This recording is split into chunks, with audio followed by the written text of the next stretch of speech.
Hello and welcome viewers. स्वागत है आपका यूट्यूब चैनल एग्ज़ाम क्रसर में। साथियों, इस वीडियो में हम लोग देखने जा रहे हैं उत्तर प्रदेश लोक सेवा आयोग द्वारा आयोजित गवर्नमेंट डिग्री कॉलेज के असिस्टेंट प्रोफेसर्स के पद के लिए जो परीक्षा आयोजित हुई थी। ये परीक्षा 3 नवंबर 2019 को आयोजित हुई थी और एक ही शिफ्ट में हुई थी। इसमें सामान्य अध्ययन का प्रश्न पत्र आज हम लोग हल करेंगे। साथियों, आपको बता दूं कि ये परीक्षा 3 नवंबर 2019 को आयोजित हुई थी और आपके सामने जो प्रश्न है वो सामान्य अध्ययन का प्रश्न पत्र है पूरा। तो इसमें किस किस सेक्शन से कौन से क्वेश्चन कितने आए हैं, गवर्नमेंट डिग्री कॉलेज यूपीपीएससी का सिलेबस क्या है, अगर आपने अप्लाई किया है तो ज़रूर देखें। इस वीडियो के डिस्क्रिप्शन बॉक्स में उसका लिंक दिया जा रहा है, जिसमें आप जाके देख सकते हैं कि गवर्नमेंट डिग्री कॉलेज के असिस्टेंट प्रोफेसर पद के लिए आयोजित की जाने वाली परीक्षा जो लोक सेवा आयोग द्वारा आयोजित की जाती है, उसमें गवर्नमेंट डिग्री कॉलेज जीडीसी के जनरल स्टडीज़ पेपर का सिलेबस क्या है, यानी कि जो पेपर आपके सामने है इसका सिलेबस आप देख सकते हैं और सेक्शन वाइज क्वेश्चन कितने पूछे गए थे वो भी आप देख सकते हैं। तो चलिए स्टार्ट करते हैं जल्दी से। अगर आपने इस चैनल को सब्सक्राइब नहीं किया है तो तुरंत सब्सक्राइब कर लें और इस वीडियो को ज़्यादा से ज़्यादा लाइक और शेयर करें। साथियों, ये पेपर 3 नवंबर 2019 का है। यह यूपीपीएससी द्वारा आयोजित जीडीसी परीक्षा का पेपर है। स्टार्ट करते हैं। पहला क्वेश्चन है, ओपेक यानी कि पेट्रोलियम निर्यातक देशों का संगठन, इस संगठन की स्थापना किस वर्ष में हुई थी? साथियों, इसका सही आंसर है ऑप्शन बी यानी कि 1960। ओपेक की स्थापना वर्ष 1960 में हुई थी। यह एक तरीके से आप कह सकते हैं स्टैटिक जीएस का क्वेश्चन है या फिर इकोनॉमिक्स का क्वेश्चन है। आपको ये सामान्य किसी भी जनरल स्टडीज़ की बुक में आसानी से मिल जाएगा। लूसेंट जैसी किताबों में भी इस तरह के चीज़ें दी होती हैं। चलिए नेक्स्ट क्वेश्चन देखते हैं। नेक्स्ट क्वेश्चन, भारतीय संविधान के किस अनुच्छेद के अंतर्गत संघ लोक सेवा आयोग के अध्यक्ष एवं सदस्यों को उनके पद से हटाया जा सकता है? ध्यान दें, यहाँ पे पूछ रहा है कि संघ लोक सेवा आयोग यूपीएससी जो होता है उसके सदस्यों और अध्यक्ष को किस अनुच्छेद के तहत हटाया जाता है? तो इसका आंसर है अनुच्छेद 317 यानी कि ऑप्शन डी सही है इसका। नेक्स्ट क्वेश्चन देखते हैं। नेक्स्ट क्वेश्चन आपका बहुत ही आसान सा है। इसमें बस इतना ही पूछ रहा है कि राष्ट्रपति अपना त्यागपत्र किसको देते हैं? तो साथियों, पॉलिटी से पूछा गया क्वेश्चन है। अपना त्यागपत्र राष्ट्रपति भारत के उपराष्ट्रपति को देता है और साथ ही साथ लोकसभा के अध्यक्ष को इसकी सूचना भी देता है। चलिए नेक्स्ट देखते हैं। चौथा प्रश्न है, इंडिया इनोवेशन इंडेक्स की प्रमुखतः पहल निम्नलिखित में से किस संस्था द्वारा की गई? यह उस समय एक हद तक करंट का क्वेश्चन था, करंट अफेयर्स का, और इसका सही आंसर है नीति आयोग। तो 4 का ए होगा। चलिए नेक्स्ट क्वेश्चन देखते हैं। पांचवा क्वेश्चन भी पॉलिटी से ही है और देखें, ये वित्तीय आपात जो संविधान के आपात उपबंध होते हैं उनके अनुसार आपातकाल की घोषणा की जाती है। तो ये थोड़ा अलग है, इसमें वित्तीय आपात की बात की जा रही है। वित्तीय आपात साथियों अपने देश में एक भी बार नहीं लगा है, तो इसलिए इसका आंसर होगा डी। चलिए नेक्स्ट क्वेश्चन देखते हैं। क्वेश्चन नंबर 6, वह सारणी जो अंकों को तथा उनकी होने की बारंबारता को दर्शाती है। तो साथियों, ये स्टेटिस्टिक का क्वेश्चन है, बहुत ही बेसिक क्वेश्चन है 10th स्टैंडर्ड का, और इसका आंसर होगा आपका सी, आवृत्ति वितरण सारणी। बहुत ही आसान है, बारंबारता का संबंध आवृत्ति से ही होता है, तो इसका आंसर होगा 6 का सी। चलिए क्वेश्चन नंबर 7 देखते हैं। क्वेश्चन नंबर 7 में आपका ये सामान्य तर्क शक्ति है, बहुत ही सिंपल सी मैथमेटिक्स का उपयोग हुआ है इसमें। इसमें आप देख सकते हैं साथियों कि ऊपर दी गई संख्याएं जो हैं 5 और 10, इनका योग, इनको जब आप ऐड करेंगे 15 आएगा, और 15 4 जा 60 और 15 5 जा 75। इसी तरीके से जब आप 6 और 3 को ऐड करेंगे तो 9 आएगा, और 9 4 जा 36 है, जबकि 9 5 जा आप करेंगे यहाँ पे आपका 45 आएगा। तो आंसर इसका सही है 7 का बी। चलिए नेक्स्ट अब देखते हैं क्वेश्चन नंबर 8, 5 लोगों का औसत भार 2 किलो बढ़ जाता है जब एक व्यक्ति जिसका भार 60 किलोग्राम था उसके स्थान पर एक नया व्यक्ति आ जाता है। इस नए व्यक्ति का भार कितना है? तो साथियों ये क्वेश्चन भी बहुत ही आसान है, सामान्य गणित है, यहाँ पे आपसे पूछी जा रही है। मेंटल एबिलिटी में भी आ सकता है ये क्वेश्चन, क्योंकि अगर आप जीडीसी के सिलेबस को देखेंगे तो उसमें गणित की बात नहीं की है, मेंटल एबिलिटी की ही बात की है। तो ये बहुत ही सामान्य गणित है। आप देखिए यहाँ पे 5 लोगों का औसत भार 2 किलो बढ़ जाता है। जाहिर सी बात है कि औसत भार बढ़ा है और 5 लोगों का बढ़ा है तो कुल जो आपकी वृद्धि हुई वो 5 गुणे 2 बराबर 10 किलोग्राम की वृद्धि हो गई है, सिर्फ एक आदमी के हटने से। और उसके स्थान पे नया आया है, जो पुराना है 60 किलोग्राम वाला, उसके स्थान पर नया व्यक्ति आया है। नए व्यक्ति के आते ही 10 किलोग्राम की वृद्धि हुई है, तो जाहिर सी बात है कि 60 किलोग्राम के व्यक्ति की जगह पे 70 किलोग्राम का व्यक्ति आया होगा, तभी जा कर के 5 लोगों का औसत भार 2 किलोग्राम बढ़ा है, क्योंकि कुल वृद्धि 5 गुणे 2 बराबर 10। तो इस तरीके से 8वें का डी सही होगा।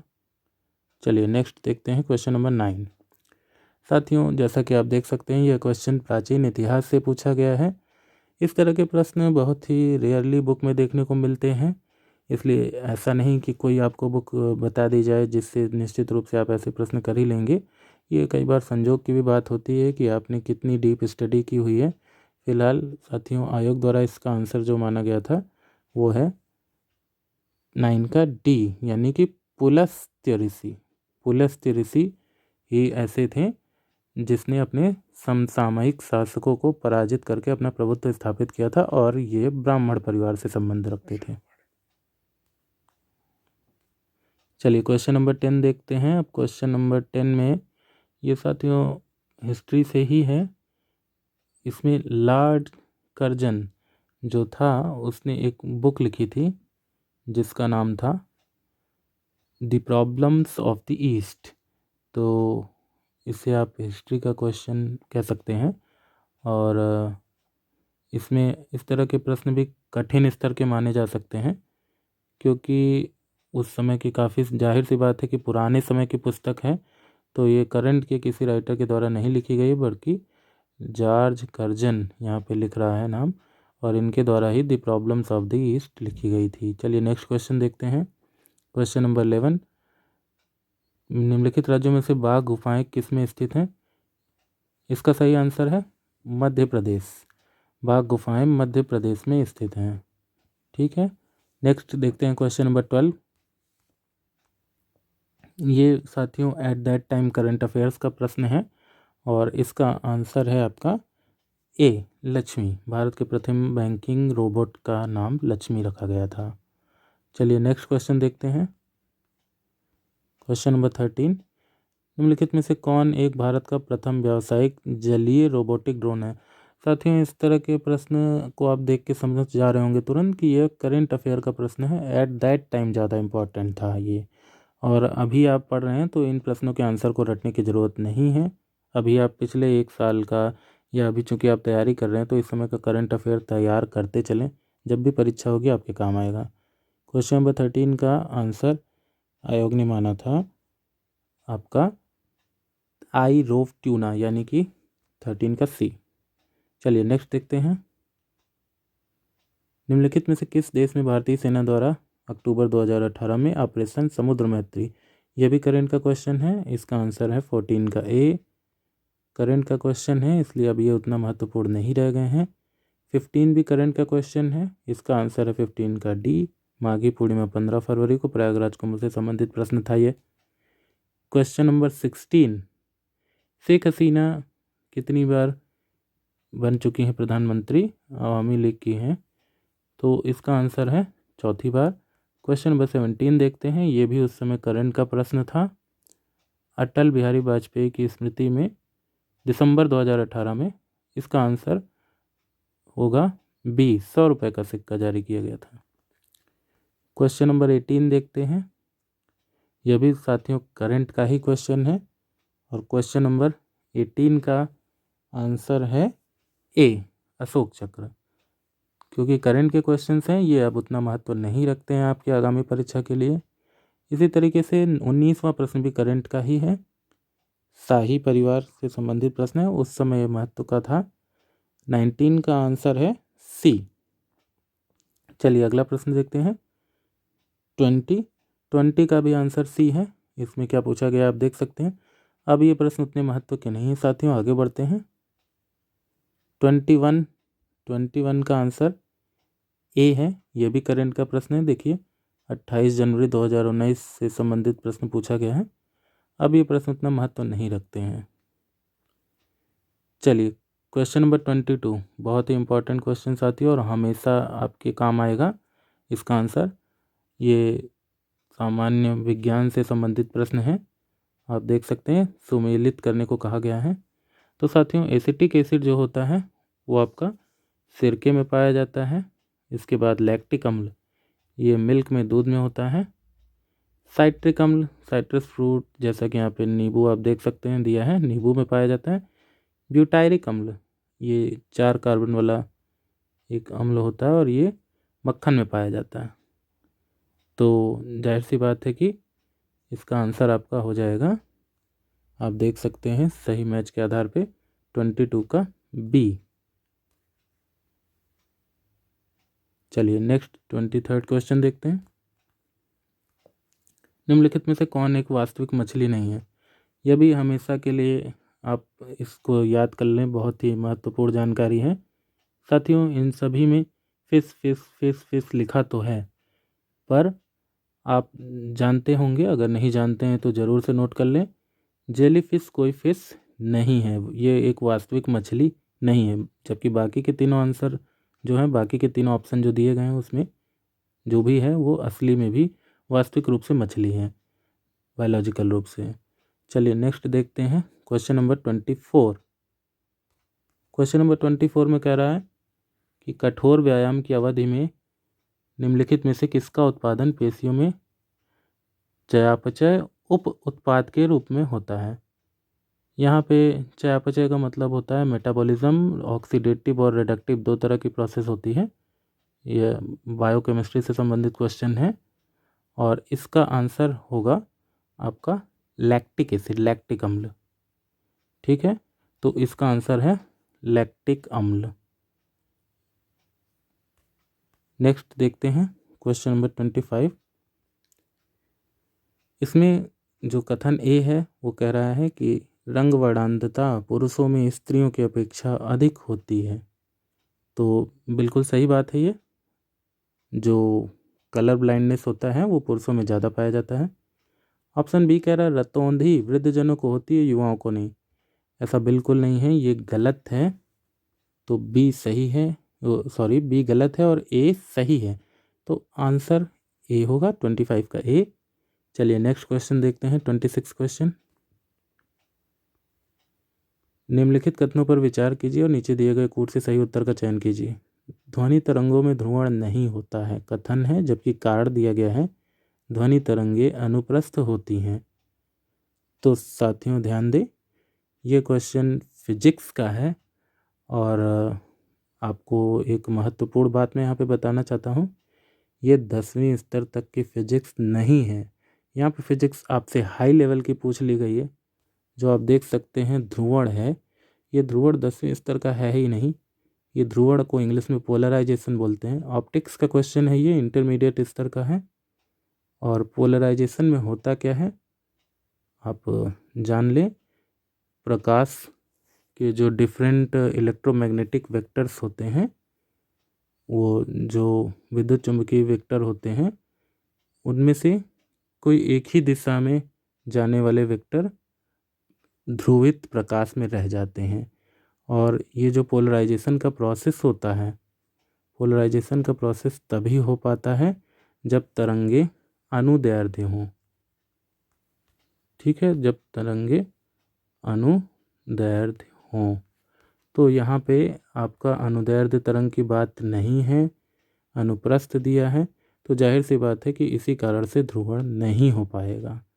तो इस प्रकार कथन को कारण आसानी से समझा दे रहा है और सही आंसर होगा 26 का ए। चलिए नेक्स्ट क्वेश्चन देखते हैं। पृथ्वी पर जीवन की उत्पत्ति हुई थी लगभग इसका सही आंसर आयोग ने 27 का डी माना है। हालांकि कुछ किताबों में आपको ये थोड़ा सा आगे पीछे भी देखने को मिल सकता है, लेकिन अधिकांश जो स्टडी हुई है विद्वानों के मुताबिक और जो पृथ्वी की आयु आंकी गई है, जीवन की आयु पृथ्वी पर, वह है 4.5 बिलियन वर्ष पहले। 27 का डी आंसर सही है। चलिए नेक्स्ट देखते हैं साथियों। आगे के जो क्वेश्चन हैं आपको दिख रहा होगा कि ये भूगोल से संबंधित प्रश्न है। क्षेत्रफल की दृष्टि से हिंद महासागर में सबसे बड़ा कौन सा द्वीप है?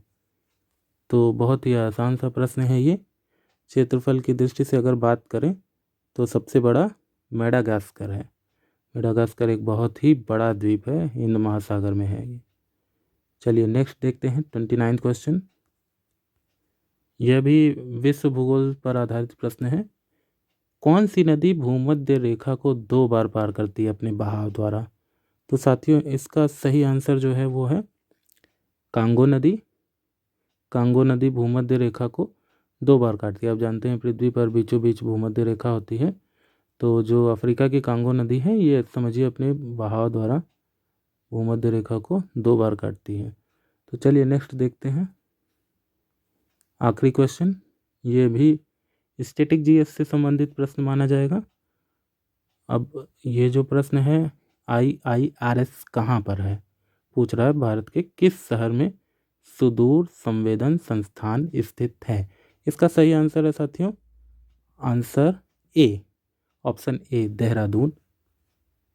तो ये था प्रश्न गवर्नमेंट डिग्री कॉलेज की जो परीक्षा 3 नवंबर 2019 को आयोजित हुई थी, उसके जनरल स्टडीज़ पोर्शन का। आप किसी भी विषय से अप्लाई किए हों आपको इस पोर्शन को देना ही होगा। साथ ही इस परीक्षा में निगेटिव मार्किंग भी होती है, बहुत इम्पॉर्टेंट है, ध्यान रहे। इस प्रश्न पत्र में कुल मिला के करंट अफेयर से 11 प्रश्न पूछे गए थे 30 में से।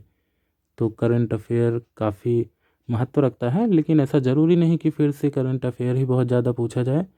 वीडियो के डिस्क्रिप्शन बॉक्स में गवर्नमेंट डिग्री कॉलेज की जनरल स्टडीज़ सिलेबस का लिंक है, उसे ज़रूर से देख लें।